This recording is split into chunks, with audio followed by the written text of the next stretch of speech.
Welcome to P&L, Priorities and Lifestyle, with your host, Rob Schulz. Rob is the founder and president of Schulz Wealth. All opinions expressed by Rob and his guest are solely their own opinions and do not reflect the opinions of Schulz Wealth. This podcast is for informational purposes only and should not be relied upon for investment decisions. Please refer to our website for more information. Hello everybody, Rob Schulz here with P&L, Priorities and Lifestyle. We are your podcast of choice if you're a business owner looking to transition at some point. Today, I am really excited to have my good friend, Jon Thurmond on. Jon with Axis Financial does life insurance. And before you turn it off because you think life insurance is boring, life insurance is so important. We had a podcast a few sessions ago where we talked about buy-sell agreements, Jon. And life insurance came up a lot in that because we have a lot of buy-sell agreements that we see that aren't funded. Right. We have a lot of people that come into our office that are definitely underinsured. I know that people get frustrated about the process of buying life insurance. Right. This is one of those topics that are so important to try to get good information because I think there's a lot of bad information out there. So, sure. So Jon, it's really great to have you today. Well, thanks for having me. Yeah, thanks for having me. So, Axis Financial, that's your thing, that's your company, and you've been doing this for how long now? This is my 17th year, so since 2005. Yeah. Okay, so pretty good while. Yeah. Yeah. Tell me a little bit about your background. How'd you get into this crazy business? Yeah, so I got lucky in the sense that when I put my resume online, I graduated at 21. I kind of took the fast track, and I was always I had older siblings, so I always felt like I needed to be ahead or get things done faster.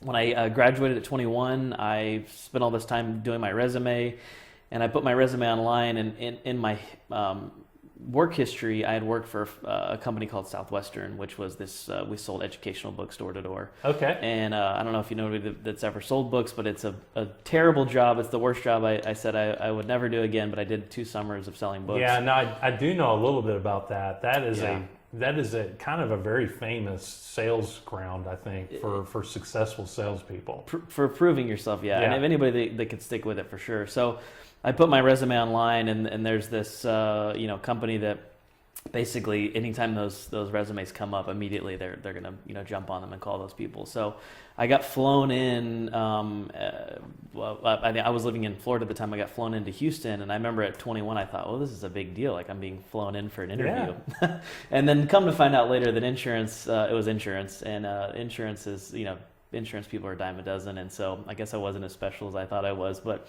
either way, the process was, I guess, kind of got me excited about the potential and the options there. And so I started my business with a captive company.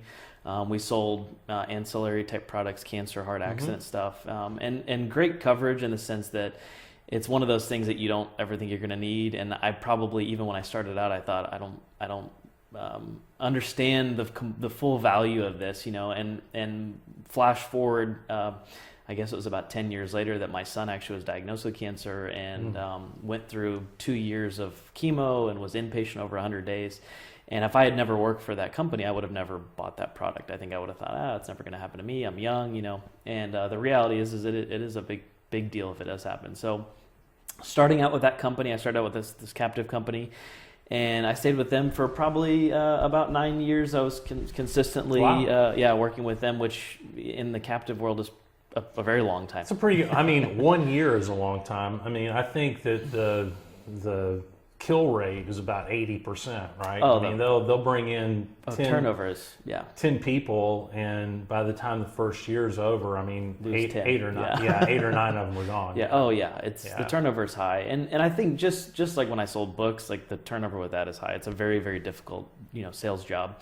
But a lot of my foundation and like working with clients and that client relationship side of it was a big part of when I started selling insurance, and this is the reason why they wanted to recruit Southwestern people, is that we sold door to door. So I sold cancer and supplemental insurance, cardiovascular plans, kind of like an Affleck type concept, but I sold that door to door. So I knocked on 10,000 plus doors. There was a time there, which now when I look back on it, I think was completely crazy. But there was a time when that was just my routine. Monday through Friday, I knocked doors, and And there was a little bit of a sense of accomplishment in the sense of I could sit down with somebody that I'd never met and get them to make a long-term decision and buy coverage from me without having any background, without them knowing anything about me, and building that rapport with them. So there's definitely, fast. it was definitely, within 30, 45 minutes, you would have somebody make a $80 or $100 a month decision that was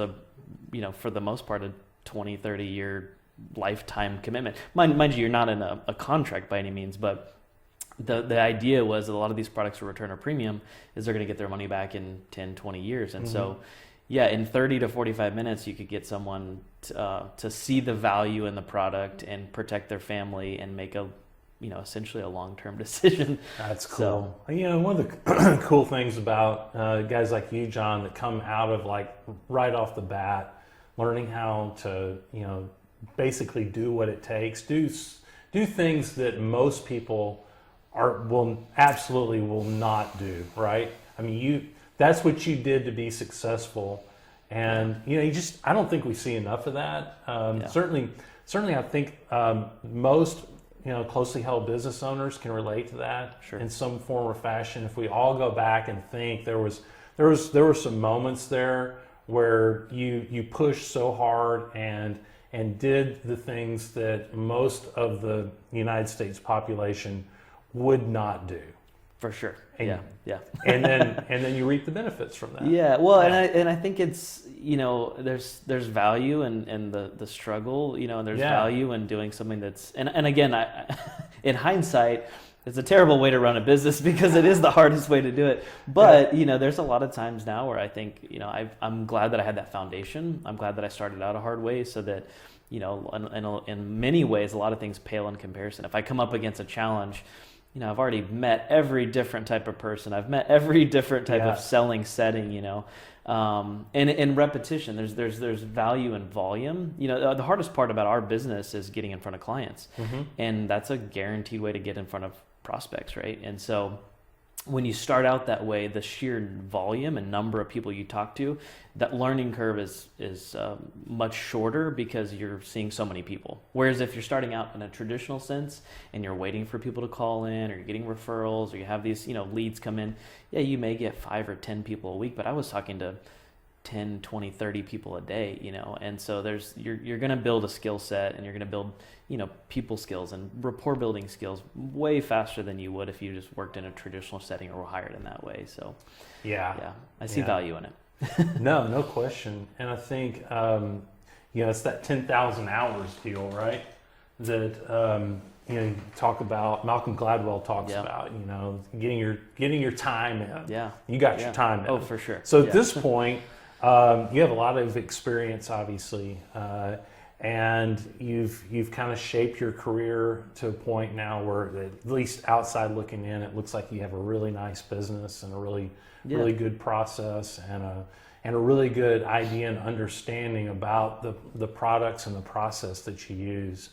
So in life insurance, there's so many different, I guess you could say, angles or different things that we get hit with, with regard to what type of insurance we should buy, how much, et cetera, and so forth.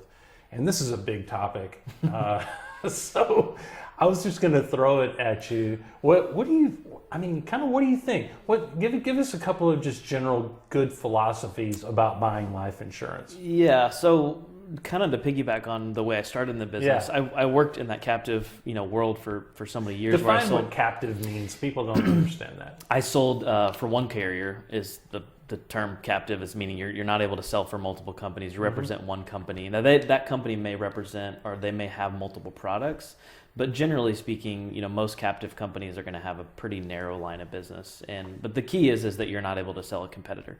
Yeah, but there's like 3 different levels from my understanding though. There's like a captive agent who can only sell for one company, but then there are a lot of agents that work for a large insurance company, like they get a W-2 income from them, but they are allowed to sell different products from different carriers as well, correct? Right. Yeah. Especially in this day and age, there's more companies that maybe they have their primary products, Okay. that their go-to products, and then they would go with a broker for something that they can't write. So that's in the best interest of the client. So it really, now it's very uncommon for a company to be 100% captive or a career agent. But like you're saying, the more common thing is that somebody works for XYZ company, that company wants them to sell their line of products first. If it just absolutely doesn't fit, then they're going to go to the third-party market, and they're going to go to a broker, and then they're going to write the business through them.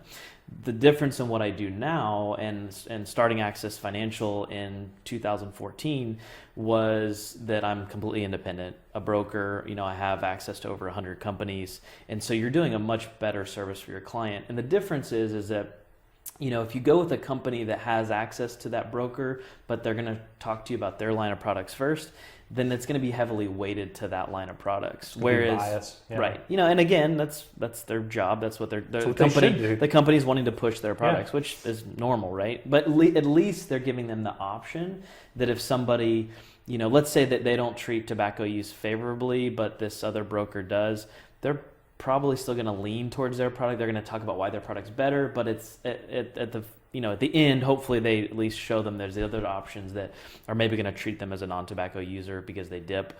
Whereas if they just work for a career agency or a career company or captive agency, they're not even going to tell them about something else because that means they'd lose the business. So with our situation, we're wide open. We're independent. I don't work for any of those companies. I work for the client. And then I go to all the companies to see who's going to be the best fit for them. Now, some of those companies we use on a regular basis have good products, a robust portfolio. They have a lot of options. But there's always niche situations where somebody has a health issue or somebody has a criminal record or something that was in the past that maybe they're totally free from, but has kept them from getting coverage in the past, or they're paying way more in premiums because they were with the wrong carrier that doesn't handle that specific situation very well. So the difference between you and I would say most life insurance agents, because most of them do, I think, have a primary company that they work for, is that there's not a certain amount of business you have to put in a certain place in order to keep your pension, your health insurance, a lot of things like that. Yeah. That's the difference. Yeah.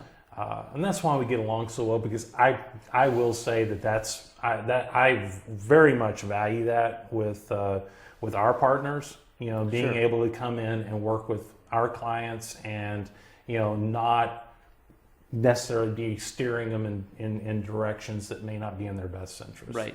So we speak the same language. Awesome. There. Yeah, for sure. And it's about transparency and your clients doing what's in the best interest of the client, and again, there's nothing wrong. I always try to explain that to people is that just because you bought something from a certain agent or somebody that was captive, it doesn't mean that you're in a bad product, but it should be reviewed because there are in a high percentage of cases, we see even when we talk to clients, there's probably 70% of those cases that could be in a more premium efficient case where we could bring their premiums down, or in a lot of cases we can double their coverage for the same amount of money.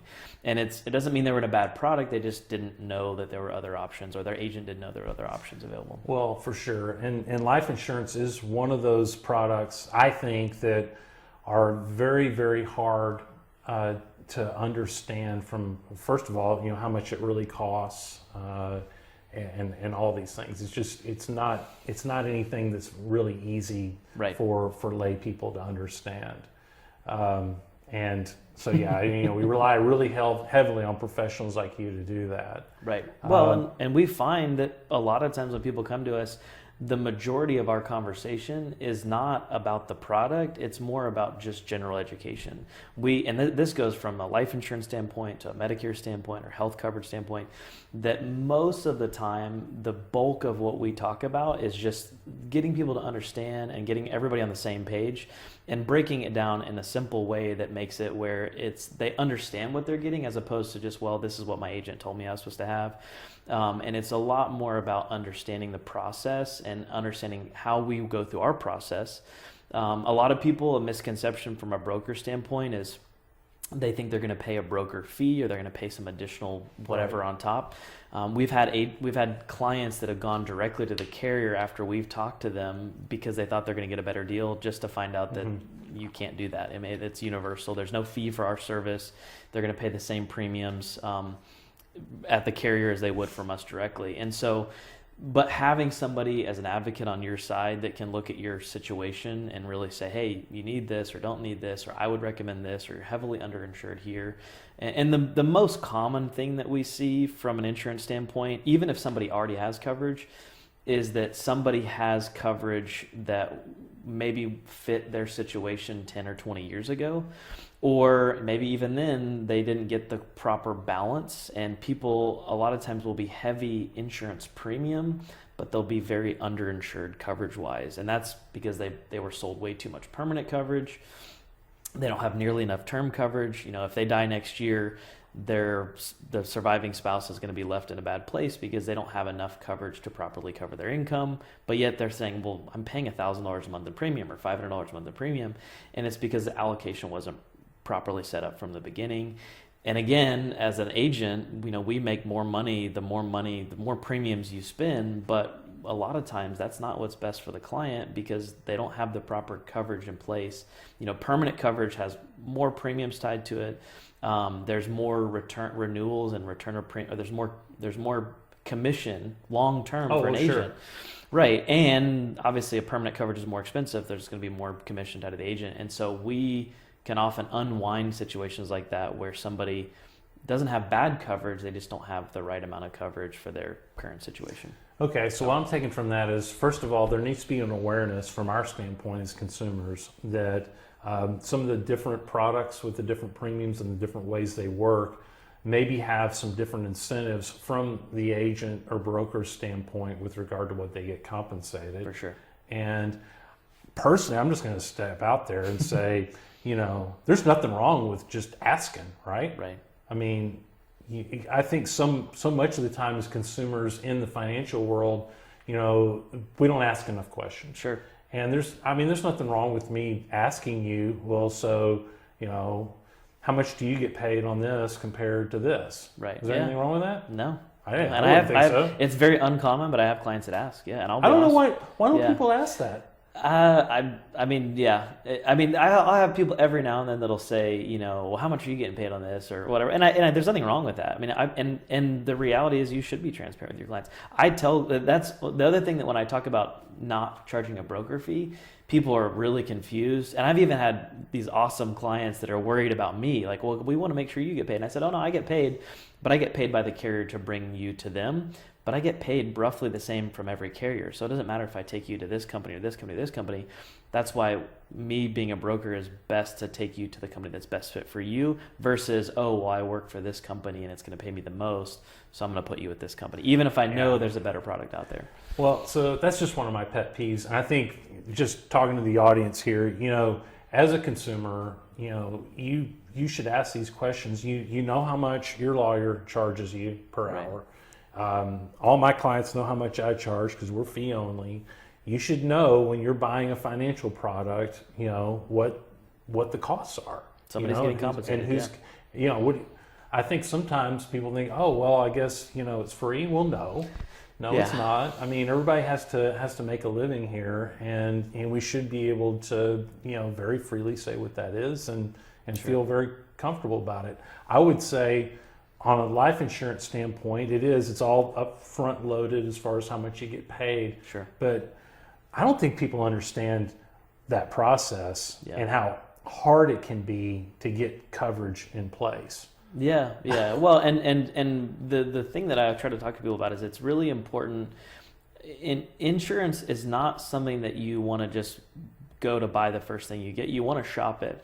The difference in what we do is we do that shopping for you. But what I try to explain to people is if they come to me and I'm shopping every carrier, and then they go to their State Farm agent or Farm Bureau, whoever it is, their car insurance agent, and they're having them shop it. Well, if they go with an unfavorable carrier that's going to give them a decline or that's going to give them a rating, that goes on their medical history, and insurance carriers pull that information, and then they're going to ask, okay, well, why are they applying here, or why did they get declined? Maybe the carrier I'm going to put them with has no issue with whatever their medical history is, but the company that they went with prior, did have an issue with it. Now it's a decline.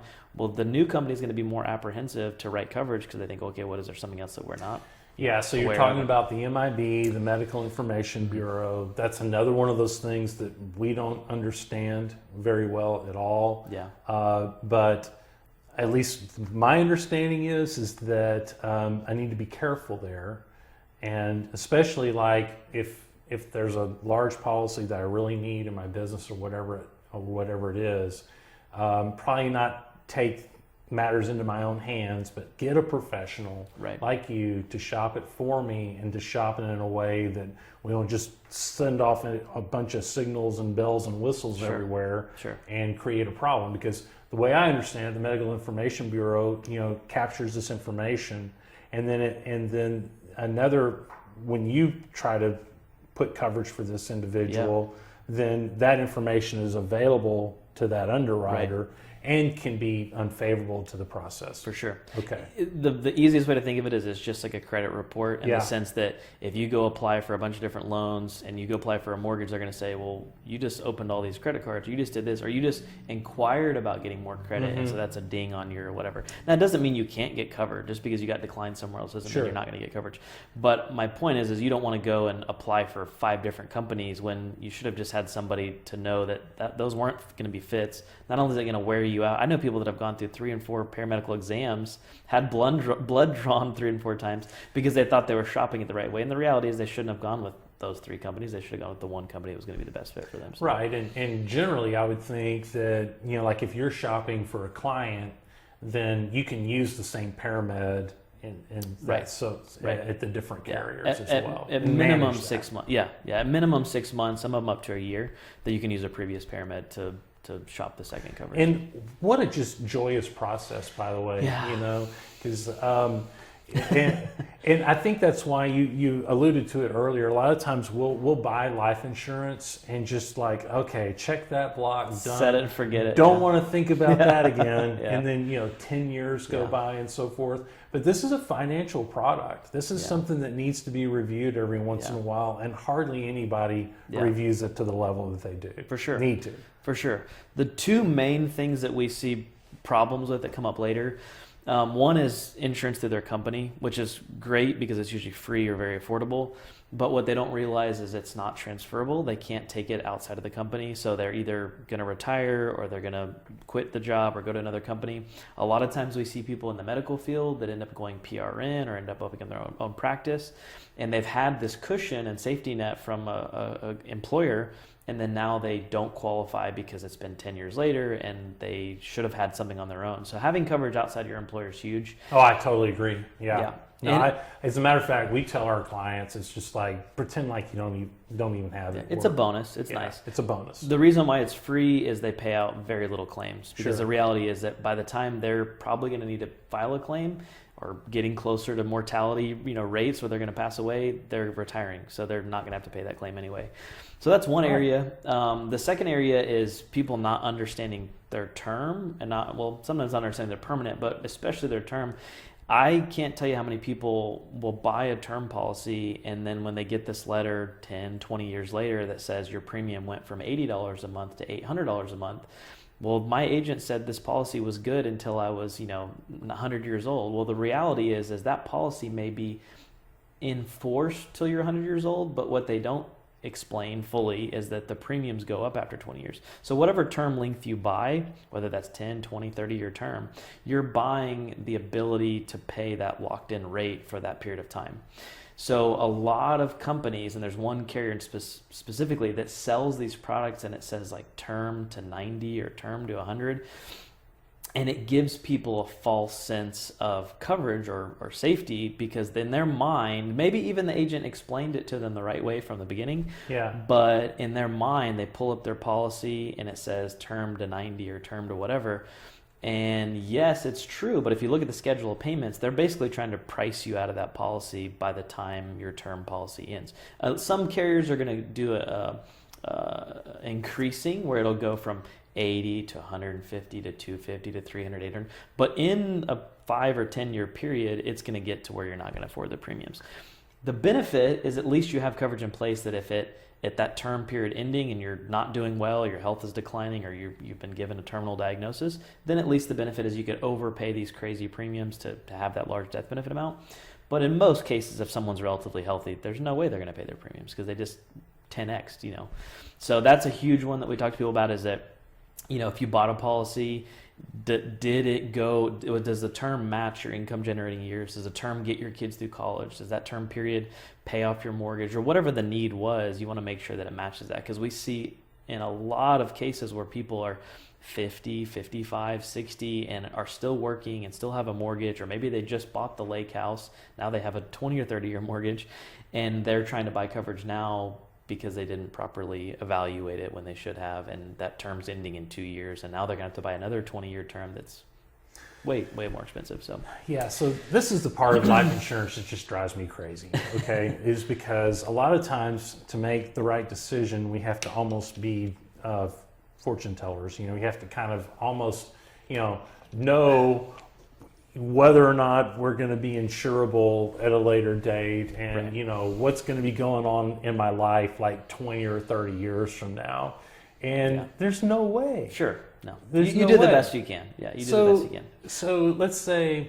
But that's why you reevaluate. That's why you come back every few years, of or 5 years. Instead of every 10 or 15. Instead of like waiting, like having a 20-year term, like... Don't wait to 18 years. Yeah. Talk about it in 10 years, yeah. Yeah, exactly, Yeah. And see if you have a better idea. So I guess when we're making these decisions about life insurance, we're still trying to make it with the future in mind. Sure. Okay? But, it's hard to see out 30 years, but it's pretty easy to see out 10 years. Sure. So I like that advice. So maybe every few years, definitely look at it. Yeah. And then try to look further out in the future. It's like, okay, now I can actually envision, the kids being out of the house, right? Mm-hmm. But so what does my life look like? Because, maybe I do want that lake house or whatever it may be, or maybe, now I have a business on my own, and, all that kind of stuff. Yeah. Okay. Well, and there's cases. I just had a lady last week that I talked out of buying coverage because she didn't need the coverage. She was in a situation where nobody relied on her income. They were financially stable. There was enough, assets, and kids were going to get, something when she passed away. And she was so, that this whole like buy term, invest the difference, or you should only buy term. She was so programmed that she needed term coverage, and I just said, you don't need any coverage at all. You're set up. You only buy term to match a need, a specific need, whether that's getting your kids through college or income generating years. So if nobody relies on your income and kids are taken care of, they're financially stable, and you have enough assets to take care of whatever, then you don't have that need. You don't need to have, and that's why I try to talk to people, what is this for? What are you going to do with it? And sometimes they're, I'm going to leave it to my kids. And that's fine if that's what you want to do. But in that case, if you're 60, then buy a permanent policy so you can definitely leave it to your kids. What's going to happen is if you buy a term policy at 20-year term at 60 and it gets you to 80, well, you outlive 80. Now you've just paid in $20,000 for no benefit. And I know that it sounds strange that someone would buy a policy that has a 20-year term, but they don't understand that, it goes away in 20 years, or it gets so expensive you can't afford it. So there's a lot of times that we talk to folks about there's just not the need for that specific coverage or for any coverage at all. If you haven't reviewed it, I have people that pay, and you see this all the time, where somebody was sold a product that it was never a fit from them from the beginning. Sure. And now 10 years later, it's definitely not a fit. And then you've got the frustration of these people are thinking, well, I just paid into that for 10 years, but at least it's better to catch it at 10 years than it is to wait 30 years, right? Yeah, sunken costs pretty much. Yeah. So let me get this straight, John, that I should only buy life insurance if I have a need for the death benefit. Sure. Yeah. I agree with that. Yeah. But yet you will hear out in the, in advertisements and stuff like that there are all these other reasons why you should buy life insurance. Mm-hmm. Maybe we can get into argument here. I don't know. But I think you buy life insurance primarily for the life insurance. Sure. And there are some other benefits to it that get really complicated in a hurry. Right. Oh, okay? Yeah. But there are some real benefits. Yeah. But they're kind of like icing on the cake a little bit is the way I think of it. Well, and I think it's in direct proportion to your net worth. Something that I see that I have a problem with is if somebody's young and they don't have a lot of disposable income, they're just getting on their feet, they need a huge term policy. Let's even say that they're successful and they're making a couple $100,000 or $500,000 a year. permanent coverage serves a purpose, but it's typically not for someone that's young and doesn't have that same need for it. It doesn't mean that it doesn't serve a purpose in other ways, and it doesn't mean you shouldn't have a smaller permanent policy. Yeah, but I agree with that. But it should be heavily weighted to term. And I would say if there's one thing that I do different as a life insurance agent, it is selling way more term, 20-to-1 term than I do permanent. And I'm not even talking about death benefit, I'm talking about policies, because we know that there's a much bigger need for the right amount of coverage, the right amount of death benefit. Because if you take it this way, if somebody's budget, if someone says, hey, I can spend $100 a month in premium, or I can spend $300 a month in premium, from a permanent standpoint, I could take and max out that $300 a month, and I could get them, $250,000 of coverage. It's overfunded and it's going to build value, whatever. That's fine. But the reality is that if they have a budget of $200 a month and they are making $250,000 a year, and I only get them a $250,000 policy because that's the only thing that's not enough. No, it's not enough. So the allocation's not right. They need $2 million of term coverage or $3 million, whatever. They need a large term policy and maybe a small permanent, but that's something that you maybe add later, and you need to be heavy on the term side. And then even if somebody doesn't have a big family, or they don't have as big a need now, especially if they're younger, they should have a term policy so they lock in their insurability. So they've got something in place now that if they want to convert part of it later and they want to buy a permanent policy, they can convert it at the same health they were when they were 25 or 30 or whatever it was. Because the reality is we're not getting any younger, we're not getting any healthier. And so you're probably as healthy as you are today as you'll ever be. So having that coverage, proper coverage that's affordable, if their budget's $300, I could probably get them all the coverage they need for $80 a month or $60 a month instead of spending $300. And then they can allocate that other $250 to proper financial planning, or putting the money in the market. Yeah, a good old balanced approach. Oh, there's no question. So I know we use you a lot, like for key person policies. Those don't necessarily have to be permanent. Right. Buy-sell agreements. You're not going to be in business forever. Right. Hopefully. Yeah. And so, those can be term, certainly. Sure. Term insurance is just great, just from the cost standpoint, obviously. Yeah. And the fact that if you do have those options of, you said convertibility later, that can kind of lock in your insurability to a certain extent. But what I'm hearing is that this is something that we need to think about a little bit more often. It's something that we need advice on, because it's not something that all of us are experts on. You're the expert on it, and to some degree, yeah. I would say so. And even though it's not the funnest thing to talk about, it's just necessary to have. It's just so important. So along those lines, so it sounds like that's interesting. So you're definitely a big proponent of term insurance. But we do have instances where permanent makes sense as well. I don't know, the one that I see that's pretty obvious, you already mentioned it, is somebody who's trying to do estate planning. I'd say that if you want to make sure that the life insurance pays off no matter what, that's a permanent policy. It's got to be permanent, yeah. And estate planning needs that. Right. Yeah, and then again, it's almost a direct correlation to net worth. If somebody's young and they're even if they're making a bunch of money but they have no net worth, there's pretty much no need for a permanent policy. If somebody's older and they have lived a good life, they're not responsible for kids anymore, they don't have a big need for a period of time coverage, then term doesn't really make sense. And then again, the higher the net worth, the more they have to protect, the estate side of it, the tax side of it. There's definitely a time and a place for it. I just think that it's often misused in a lot of cases, and the allocation's wrong. But there are plenty of cases where somebody needs permanent coverage.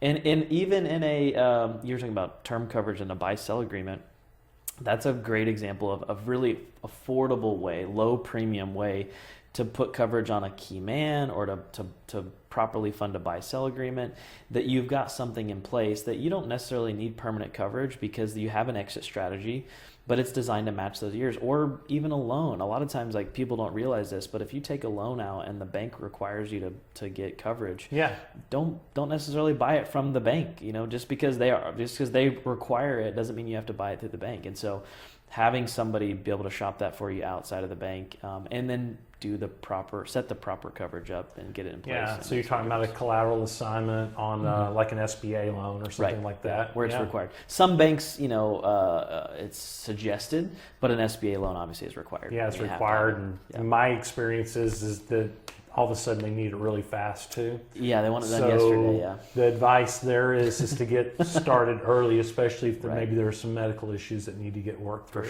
sure. And we do offer, it's becoming more common now where companies will do what's called accelerated underwriting, where they'll do no lab work or no blood work draw. And so it doesn't happen very often, but there's cases where I can get someone covered in 4 or 5 days. That's few and far between. You got to be really healthy. But don't count on that. The more common thing is to do traditional whatever. And if you've had anything in your medical history, if you filled 10 prescriptions, like they're going to want to do more digging. But if you're Superman, you don't ever take meds, and you go get checked up regularly, they'll take more of a, hey, we kind of trust where you are, and we're willing to take on the risk, and they'll write up to $1 million of term coverage without any blood work. That is becoming easier. Yeah, very under 50 typically. There's a couple of carriers that'll go up to 55, but typically under 50. And then if you're relatively healthy, there's a series of questions to kind of pre-qualify to make sure that you are a candidate for that. But for people that travel a lot or people that have an aversion to needles, we can write up to $1 million without having to get poked if you're healthy. So. Yeah, I don't like needles at all. No. Myself. I've had clients that just have a huge need for it and just will not buy coverage because they have to have a lab work done. They have to have a blood draw. So, and I get it. Nobody likes doing it, but no, it's not fun. Yeah. All right, so let's talk about some other coverages. Let's talk about because this is one that I think so many people need, and nobody talks to them about it, and they end up not having it. And then I've seen instances where it was really important. That's disability income, like disability coverage. Yeah. That's so important. Yeah, and it's interesting because you can have all the life insurance in the world, but if you don't have the premiums, the money to pay the premiums, you're not going to be able to afford that life insurance. So if you're not protecting your income, it's huge. And I think from a self-employed standpoint, the most underinsured coverage that we see is disability, is income protection. And you can do disability in a couple different ways. You can do it just solely based on your income. You can offset some of the disability that you can only get 60% disability, so you can offset some of that with the ancillary type products where it pays you based on an event. But generally speaking, just traditional disability that's going to pay you, if you get disabled from, month 3 to 67, that it's going to pay you a set income. And a lot of times people, when they think of disability or income replacement, they think of more of the Aflac type concept. That's like, oh, I broke my ankle and I'm laid up. Yeah, no, we're not talking about that. And that's helpful, but that's really not what we are more concerned about, because we're concerned about somebody having a stroke and, being 35 or 40 or 50 and having 20 more working years, and they've got this financial plan with you that only makes sense if they continue to work and they're continuing to contribute to it. And that is totally derailed by an illness or a major accident or whatever. Yeah. So disability, if you're not able to work, and what we're talking about long-term disability is the more common thing is if you're not able to work and ever go back to work, that you've got money coming in for up to 67. No, it's so important. I have a good longtime friend who recently passed of ALS, and that was a 10-year fight before.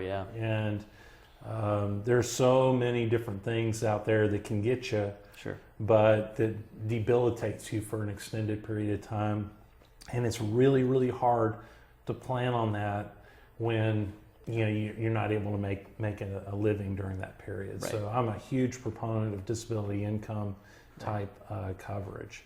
You mentioned something though, that it goes away at age 67 generally, right? Because it's supposed to be during your working years. Yeah. So then what, right? I'm kind of setting you up a little bit. Then you're essentially supposed to be on Social Security, and hopefully, during that time your investments have continued to grow, and you're turning on that other faucet. So. Yeah, but then there's still the risk. So disability income protects your income. I would argue that after you're retired or in that age, up in your 60s, maybe even 50s as well, that long-term care becomes an issue. Right. Oh, okay. Yeah. Yeah.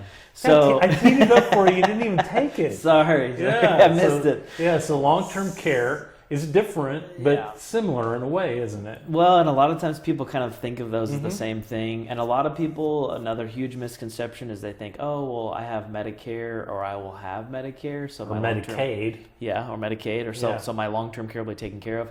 And the reality is, again, tied to your net worth. If you have any net worth, you're not going to qualify for Medicaid. Right. It's very, very low income. It is not the goal of my clients, hopefully, to be able to qualify To worry for about Medicaid, yeah. because that's No. basically welfare. You've had to spend that, yeah, exactly. And it's surprisingly low, actually. I mean, it's really amazing, like how I have clients that have a really hard time making their bills, but they still don't qualify for Medicaid. So yeah, it's lower than you'd want to be on. So from a Medicare standpoint, Medicare will cover medically necessary assisted living or a long-term care facility if it's medically necessary up to 90 days. So you get into a situation where, my dad had a stroke. He needed a facility. He was in a facility for the length of time that Medicare paid because it was medically necessary. And then he got kicked out. And my parents were not financially stable enough to foot an extra $5,000 a month in care. So he came home. My mom retired early. She took care of him. So I've seen that firsthand of my parents were not broke. They definitely didn't qualify for Medicaid, but they weren't wealthy. So they were in that limbo. And a lot of our clients are in that limbo where they don't have enough to self-pay, but they don't qualify for Medicaid and they don't want to spend down their assets. And so, I've heard people say, oh, well, they can't take your house. Well, yeah, they can't take your house, but when you pass away, then they have right to your house. Or when the surviving spouse passes away, they have right to your house. So yeah, there's long-term care specifically designed for home health, skilled nursing facility, any type of care, around-the-clock care that you need. And that can be from minor care or like a home health situation up to Alzheimer's or a memory care unit, which is $7,000, $8,000, $10,000, $12,000 a month. So long-term care coverage is designed. You can pick the amount of coverage you need. So if you want, a length of time, you can pick a length of time of how long it's going to cover you. You pick the elimination period. Generally speaking, someone's not going to spend 20 years in a long-term care facility. I mean, the idea is that you're in there for the period of time to take care of you. Well, you can't get the insurance company to pay for it anyway. Not anymore, yeah. And if anyone's gun-shy about long-term care, the old policies used to have unlimited coverage where they would cover you forever. And from a carrier standpoint, they found that those people that were in there for 20 years, they were on the hook for so long that they started raising the premiums on those that had coverage to where they couldn't afford them anyway. So anyone that's looked at it in the past that maybe or has known somebody that had it and now it's way too expensive, they're having to drop it, that just doesn't happen. The policies, the way they're designed and structured now, they don't have the unlimited benefits like they used to. You kind of dial that in, but it means that it's going to be affordable for life. If you can afford it now, it's designed to be set up that way that it's something you can keep and that you're not going to get into a situation where it's going to get expensive when you need it the most. So yeah, okay. Yeah, and I just wanted to mention long-term care. It's a very complicated product for sure. Yet again, need a professional to be able to assist and guide through all the different decisions. But yeah, gee, what else can go wrong, right? So, and really when I'm talking to an insurance person, I mean, this is what it is, right? I mean, I would love it if all the financial plans that I created for my clients, just everything went perfect all the way through, but that's not the way it works. Yeah. That's why all these insurance products are so important, because they're your main defense against, when things don't go well, when things go wrong. Right. So you have somebody in your company. So you do the other thing that gets so confusing, like right around that age when you're doing long-term care, is all the Medicare, A, B, C, D, E, F, G, whatever, and all that stuff, right? So you help people with that as well when they hit 65 and need to transition to Medicare and all that. Right. Yeah. Okay. So we help those aging into Medicare at 65, and then we also have a whole division in Access Financial that covers the health insurance side for anyone under 65. So and you've seen this a lot with your clients retiring, where one spouse is retiring, the insurance is through them. Now the other spouse is left because they're 3 years or 5 years before retirement. So yeah, the bigger age disparity, the bigger problem someone has as far as having to have coverage for those 3, 4, 5 years prior to aging into Medicare. So we help with the transition to Medicare. Same thing, broker. We have access to 35 companies. We look at their situation. There's 2 major routes of traditional Medicare, Medigap coverage, and then Medicare Advantage. And again, we talked about that, how, when we talk to clients, 80% of our conversation is about how Medicare works and what the transition is going to look like, and helping them apply for Part B, and going through that process with them. It is so confusing. Yeah, it shouldn't be, but it is. Yeah, it is ridiculous. Yeah. So, that's a huge benefit, for you to provide to people during that period. Yeah. And it's incredibly confusing. All those letters that I just threw out, they're all real. Yeah. And it's just crazy. But you also mentioned, a lot of times, when we're running a financial plan, it'll run great at 65.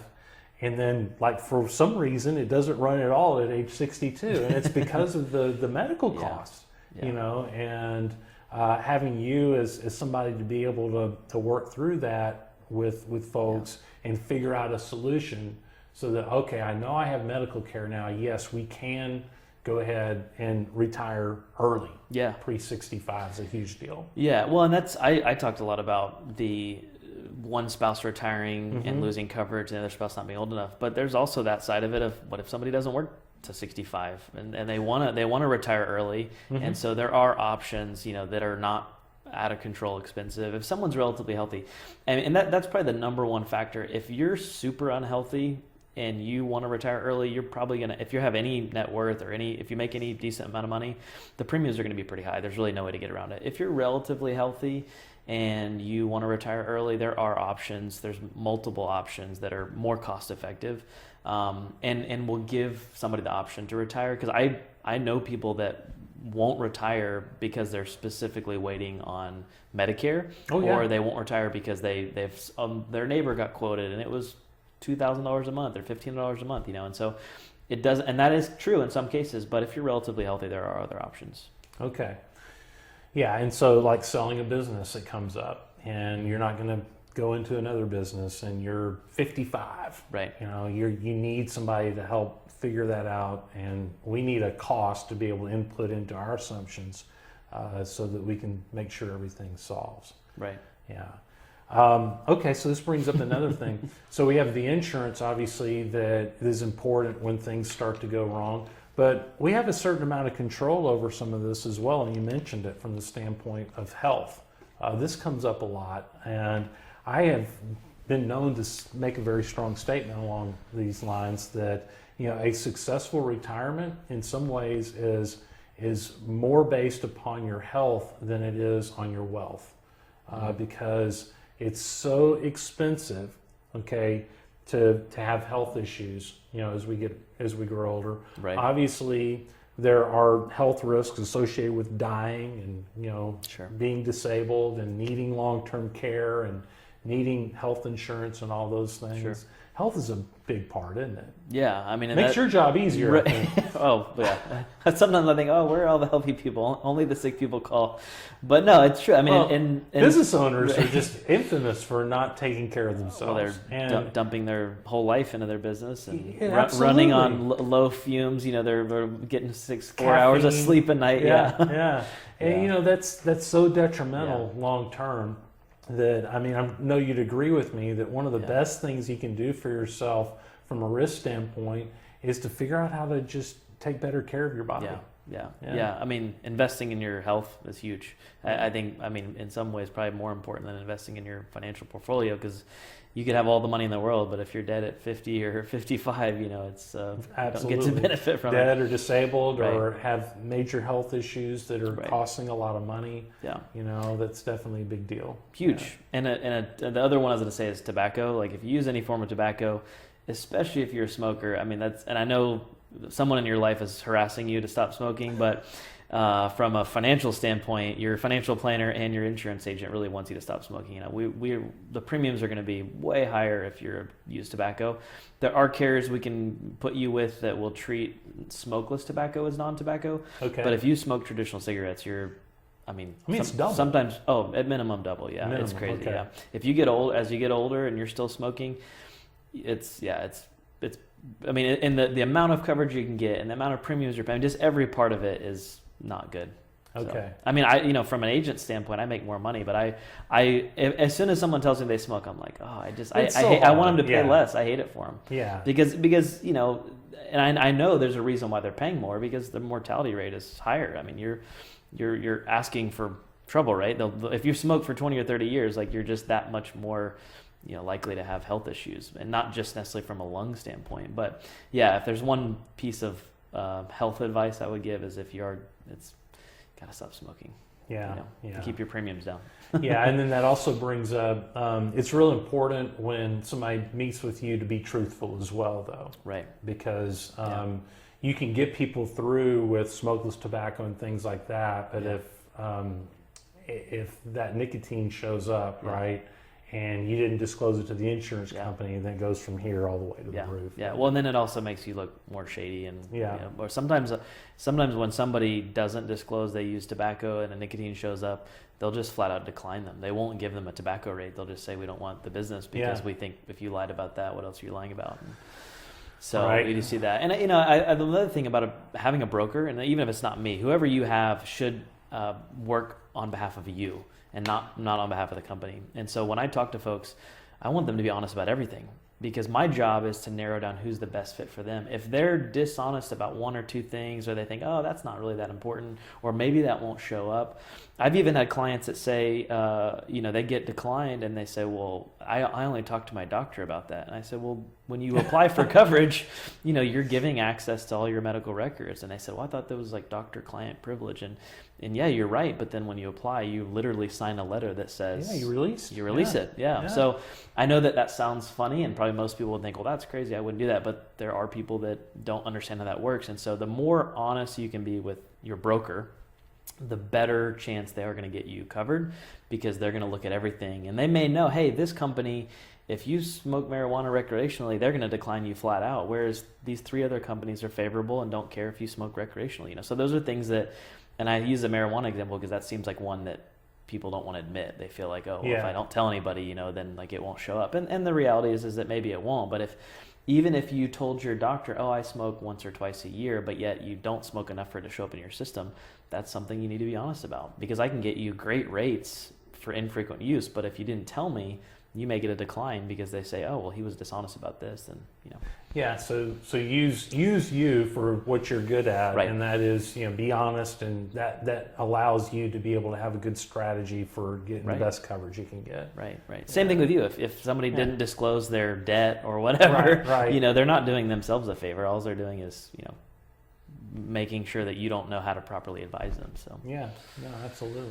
Yeah. Well, good.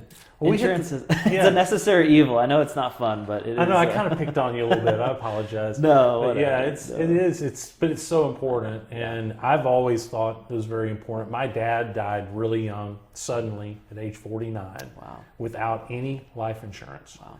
And so I was, 22 years old at the time, and that had such a massive impact on my life that I really try to take opportunities like this as much as possible to encourage people to think about this stuff and do some things, because things would have ended up a lot different if my dad had some coverage in place. There's no question. Yeah, for sure. So I encourage everybody out there to do that, and try to. It's getting cooler now, so maybe start, getting outside a little bit. You were talking about earlier, so you got to spend some time outside this summer. Too much time, yeah. My boys are 6 and 10 now, and they played. We signed up for summer ball, and they told us it was going to be 1 or 2 tournaments, and we ended up playing 10 tournaments. So this was a new thing for you, this baseball deal? Yeah, baseball in the last year. We started fall ball last year, and then we've just been head on into it. I mean, it's been I wasn't raised playing sports, so it's been a big change for me. But we're at the ball field or playing or practicing. I would say it's some point 5 days a week. So it's been good. I mean, they love it, and it's been a lot of fun. This summer there was umpires passing out and kids throwing up on the field because it was so hot. But I don't think we'll do summer ball again. But yeah, we definitely it's kept them active and kept me active. And I sweat enough this summer to that summer sports thing in North Texas. It just doesn't make just sense. Crazy. No. We didn't do a lot of baseball, but we did. This is even crazier. Is we did summer track with our two younger kids. Also terrible. And so you were out there all day baking. No. In the sun, and I can just remember one time it got really hot and Gwen was running. I think she was running the 400 meter or something like that, and it was so hot that she's got these giant heat blisters on the bottoms of her feet. It was like, That's this is problem. What are we doing? This is So like torture. This is It's child torture. abuse, is what this is. Right, it was certainly parent abuse. Yeah, having to just sit in a there and stance, yeah. sweat. Yeah. But it turned into kid abuse too. So we decided. I think that was the last year Not we did for that. the summer. Yeah. Yeah. It's just too hot. I know. Just Play just indoors. stay indoors. Choose an indoor sport. Yeah. I know. Video games. Yeah. I know. I know. Yeah. No, that occupied a lot of our time. But Yeah, that's fun. It was That's fun. good. They're a good age where you get to go do some cool stuff. Oh yeah, it's Yeah. like the best. Yeah. Yeah. Well, good. It's been Well, fun. John, thanks so much for Thanks being for on. having me. Tell us real quick, and we'll put this in the show notes as well, but tell us real quickly, best way to get in touch with you. Just kind of spell it out for us. Yeah, my direct email is just my first name, John, Jon, at axisfin.com, axisfin.com. The office line is 817-618-3369. Okay. And we're open 5 days a week, and I take probably too many client text messages on the weekend, but we have a very client-centered approach. So we do believe that the service is what sets us apart. Anyone can buy insurance from anybody, right? But we are very service-minded, and we feel like a lot of the hand-holding is what keeps clients coming back and keeps clients sending people our way. So Now, of course, we've worked with you on a lot of stuff, and I can certainly say that you do a really good job of guiding people through the process from start to finish, which is so important. thank you. Yeah, we try to. Yeah, that's good. Well, good. Well, thanks everybody for joining us. Again, we do this every other week. We try to get with somebody and talk about something that helps you as a business owner get eventually to that point where you get to transition. That's the exciting part, right? Talk today a little bit about some of the things some of the roadblocks that can get in your way, and how you can still make sure that everybody gets to the end. So again, thanks for being on. Thanks for having me. Y'all have a great week out there, and we'll see you in a couple. Take care.